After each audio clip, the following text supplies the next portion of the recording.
Très chers téléspectateurs, bonjour et bienvenue à tous et à toutes dans ce nouveau numéro de votre émission Pause Culture. Pause Culture, comme vous le savez, est une émission culturelle et artistique, mais pas que. Aujourd'hui, nous avons l'honneur et le plaisir d'accueillir une personnalité avec nous. Bonjour madame, c'est madame Siham Fadli, si je ne me trompe pas. Bonjour, merci de nous avoir honoré de votre présence aujourd'hui. Merci d'avoir participé avec nous à cette émission. Tout le plaisir est pour moi. Bonjour Amira, bonjour aux téléspectateurs et téléspectatrices ici et ailleurs. Je suis honorée moi aussi d'être parmi vous aujourd'hui et ravie par cette belle et charmante invitation. Le plaisir est partagé, le plaisir est pour nous surtout parce que vous avoir parmi nous avec tout ce que vous avez fait, et d'ailleurs on va le découvrir dans quelques instants, c'est plus qu'un honneur. Alors dites-moi Madame Fadli, qui est Siham Fadli justement? C'est très difficile de se présenter comme ça et c'est très difficile aussi de parler de soi. C'est notre parcours qui parle pour nous. Tout d'abord, je suis journaliste. Je suis directrice de la radio Ramim. Je suis aussi cadre dans la sécurité privée. Je suis marraine d'associations à l'étranger, en France notamment. Je suis aussi, j'ai été nommée coordinatrice internationale de la Journée internationale du vivre ensemble en paix. Que voulez-vous que je vous dise? Je résume pour l'instant et après peut-être qu'on va détailler. On va détailler le parcours. Je suis algérienne, je suis née à Alger, d'une fratrie de 6. J'ai 4 frères, j'ai une sœur. J'ai baigné dans un milieu culturel, dans un milieu intellectuel par rapport au parcours de mon papa, Allah yarhamou, le doyen des journalistes algériens, Ahmed Fadli. Et j'ai baigné dedans, dans le journalisme et c'est, on va dire, c'est mon dada. Justement, donc vous avez commencé, vous avez fait vos débuts en tant que journaliste, si je ne me trompe pas. J'ai commencé, tout d'abord j'ai fait mes études universitaires à Alger, j'ai fait droit à Ben Aknoun et j'ai rejoint la radio algérienne les années 90 et j'ai commencé à écrire dans la revue Al-Athir qui était la revue de la radio nationale, Majallat al-Ida'a al-Wataniya.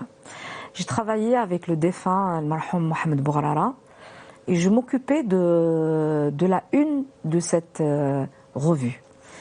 Après, il y a eu le concours, la naissance de la radio Al-Bahja et on a passé un concours, on était une équipe qui a passé le concours et nous avons été sélectionnés, nous étions 5 animateurs et animatrices avec des techniciens qui ont été sélectionnés et j'ai été la première voix de la radio Al-Bahja qui a inauguré la radio Al-Bahja le mois d'octobre 1992 où les Algérois dans le temps, que c'était une radio locale, oui.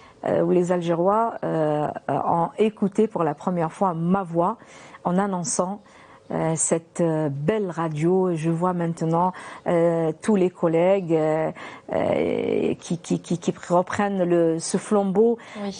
qu'on a fait naître. On a travaillé dans des petites conditions et maintenant je vois que les conditions se sont améliorées. Oui. On est dans l'ère du numérique et du digital et je les salue par la même occasion. Alors, c'est pour ça que j'avais dit nous sommes plus qu'honorés de vous accueillir parmi nous. Maintenant, vous pouvez comprendre. Allah yakhlik. Merci beaucoup. Merci à vous. Encore une fois, vraiment merci à vous. La question que j'aimerais vous poser, est-ce que vous vous rappelez, donc c'est vraiment une question d'anecdote, est-ce que vous vous rappelez de votre premier passage radio? Mon premier passage radio, vous allez peut-être ne pas le croire. J'avais 5 ans. Tout d'abord, ici à la télévision algérienne, j'ai participé, j'avais 3 ans, à une émission avec Maman Nedjoua. J'ai même une photo que j'ai gardée en souvenir, que mon papa avait pris dans le temps, Allah yarhamou. Et à 5 ans, on avait fait des émissions d'arabisation avec mon père, qui était le professeur, et moi j'étais l'élève.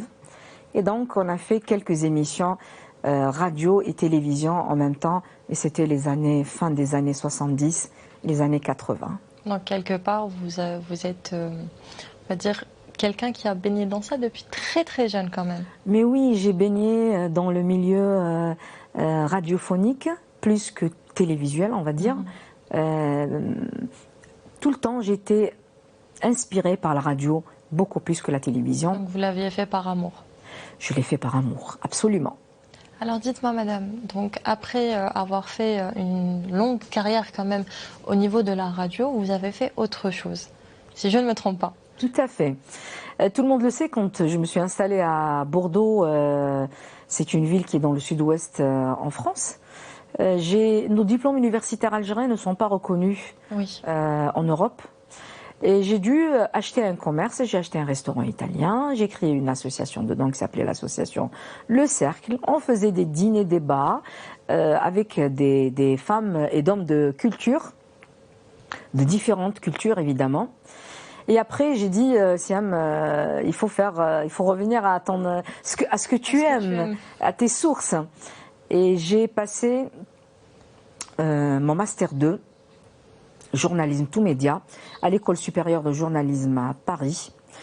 Et en même temps, j'ai fait une formation dans la sécurité privée. Oui. Déjà, c'est là qu'on voit qu'il n'y a pas d'âge pour apprendre. Oui, à 42 ans, j'ai repris le cartable. Entre le journalisme et la sécurité privée. Donc j'ai été nommée première femme cadre dans la sécurité privée dans le sud-ouest, où j'exerce ce métier jusqu'à aujourd'hui. C'est quand même quelque chose, vous êtes déjà la première femme, mais aussi sûrement la première Algérienne à le faire. Tout à fait. J'étais la première Algérienne à le faire et la première femme dans le sud-ouest à exercer ce métier de la sécurité privée.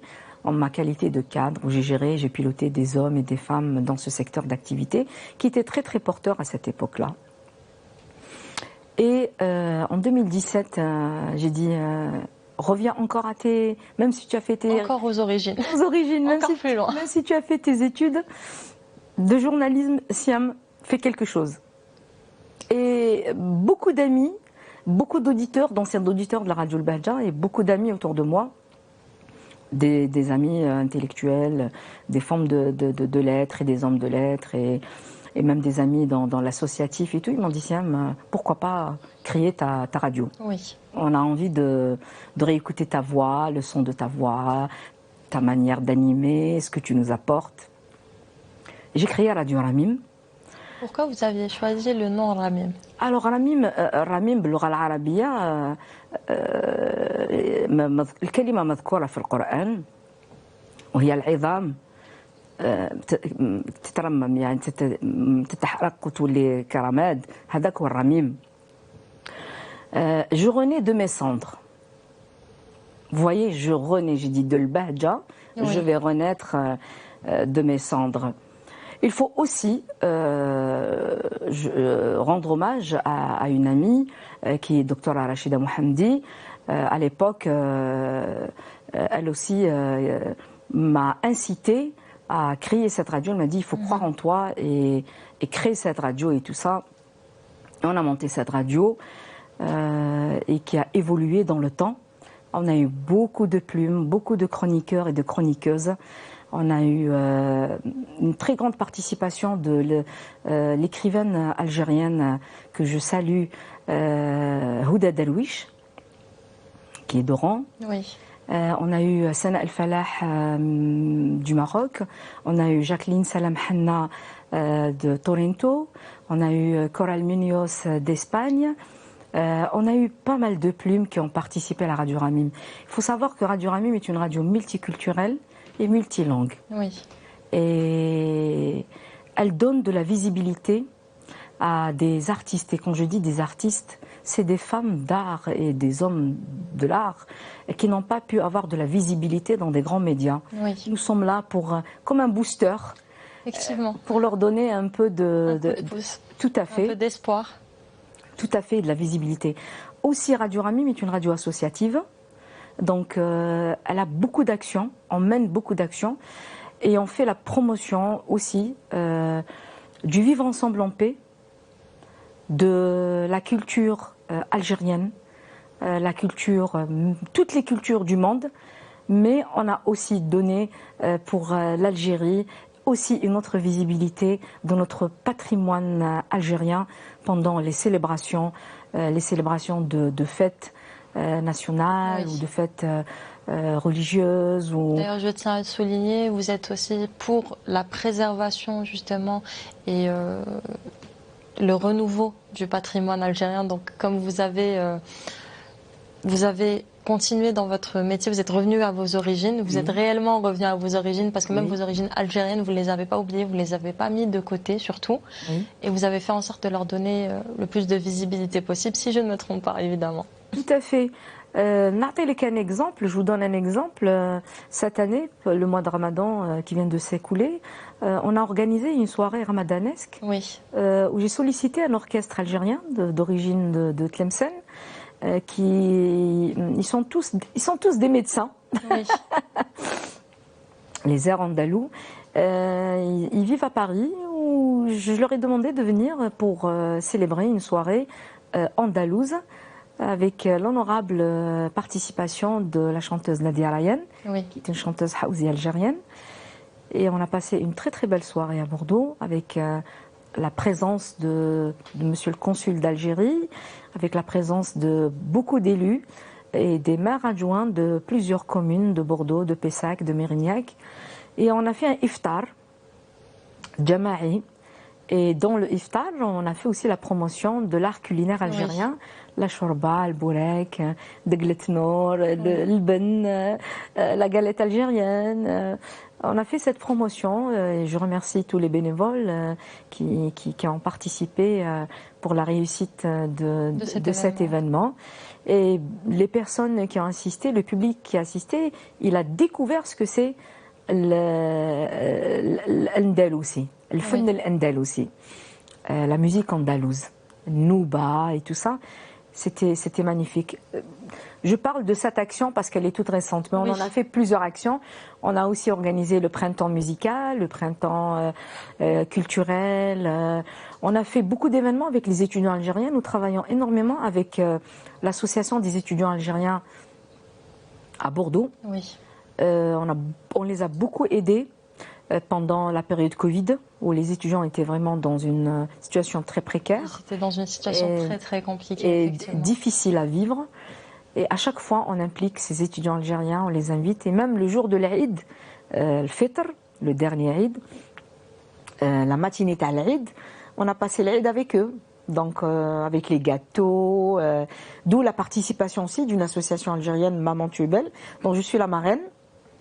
Pour le coup. Voilà. Et cette association a ramené les gâteaux et tout ça pour les étudiants. On ne les laisse pas seuls, on essaye de faire quelque chose pour eux.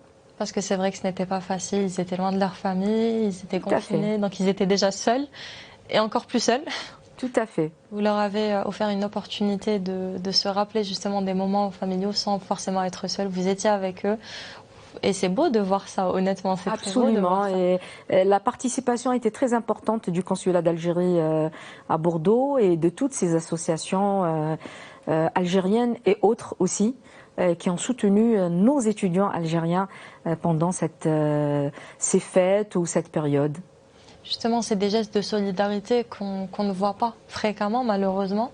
C'est des gestes réels de solidarité parce que c'est bien beau de dire on est solidaire avec les étudiants, on est solidaire avec les Algériens, on est solidaire avec un tel ou un tel sans rien faire. C'est facile de parler, mais vous avez fait bien plus pour eux. On a fait, on les a aidés et tout ce qu'on peut, tout ce qu'on a fait, c'est vraiment une petite goutte. On aimerait encore faire davantage et le pacte est signé. On est toujours là près d'eux et on essaye de les aider au mieux. Et pas que les étudiants algériens, tous les autres étudiants notamment, mais aussi toute la communauté qui est présente, qui nous sollicite, ou même nous on se déplace vers la communauté, on part, on a des magasins qui sont là-bas, qui font des gâteaux traditionnels. Vous n'avez aucune restriction par rapport aux personnes, vous aidez tout le monde, tout à fait. Vous pouvez, vous le faites et puis voilà. Tout à fait, tout à fait. Après, la Radio Ramim aussi, est quelque part par là, c'est la maison de la paix digitale. D'ailleurs, c'est la première maison de la paix digitale, parce que chaque année, nous portons l'événement à bras ouverts, on va dire, on porte la célébration de la Journée internationale du vivre ensemble en paix. Et Amira, vous allez me dire pourquoi c'est la Journée internationale du vivre ensemble en paix. Il y a plein de journées à célébrer dans le monde. Vous m'avez retiré les mots de la bouche pour le coup. Et voilà, donc Amira, cette journée-là me tient à cœur. Pourquoi? Tout d'abord, parce que c'est l'Algérie qui a présenté cette journée à l'ONU et qui a été adoptée à l'unanimité des 193 pays membres et qui a été l'idée du cheikh honorable, notre honorable cheikh Khaled Ben Tounes, qui est le président d'honneur de Aïssa Ouangé International. Et c'est grâce à lui, il est algérien, il est de Mostaganem, et c'est grâce à lui, son idée portée par l'Algérie à l'ONU, et depuis le 8 décembre 2017, on célèbre la Journée internationale du vivre ensemble en mai, chaque 16 mai. Et on se prépare chaque 16 mai pour la célébrer. Mais il n'y a pas que cette journée-là, c'est toute l'année. Les événements pour le vivre ensemble en paix sont toujours présents. Oui. Toute action à valoriser, on l'a fait. Et on a fait beaucoup depuis maintenant 6 ans, car la Journée internationale du vivre ensemble en paix, elle a 6 ans cette année. Écoutez, le thème de cette année, oui, Amira, était l'éducation à la paix. J'allais y venir justement, parce que vous m'aviez parlé justement d'éducation et de paix. Oui. C'est 2 mots que j'aime beaucoup. Oui. C'est 2 mots qui, je trouve, sont extraordinaires, parce que la paix, c'est la sérénité, c'est beaucoup de choses positives, c'est surtout que du positif. Et l'éducation, sans éducation, nous ne sommes rien. Absolument. Le monde n'est rien sans éducation.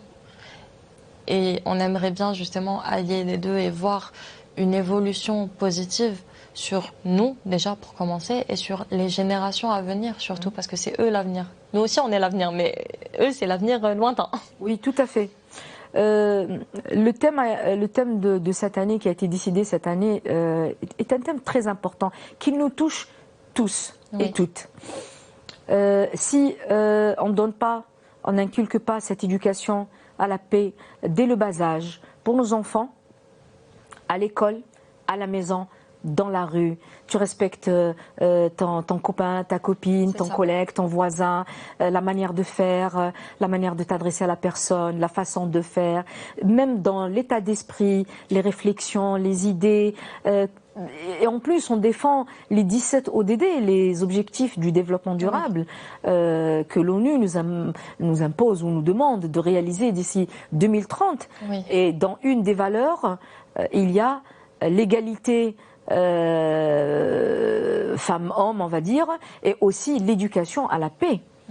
Et c'est un volet et un volume très important. Bien donc sûr, il y a beaucoup. Enfant, il ne naît pas violent, il le devient avec le temps. Tout à fait. S'il n'y a pas d'encadrement, c'est comme une pâte à modeler. S'il n'y a pas d'encadrement, s'il n'y a pas quelqu'un pour lui expliquer les choses, ça c'est bien, ça c'est pas bien. C'est comme ça que tu dois parler à quelqu'un. Il va développer une certaine violence, il va développer une certaine haine, surtout si quelqu'un est méchant avec lui. C'est normal, c'est sa réaction.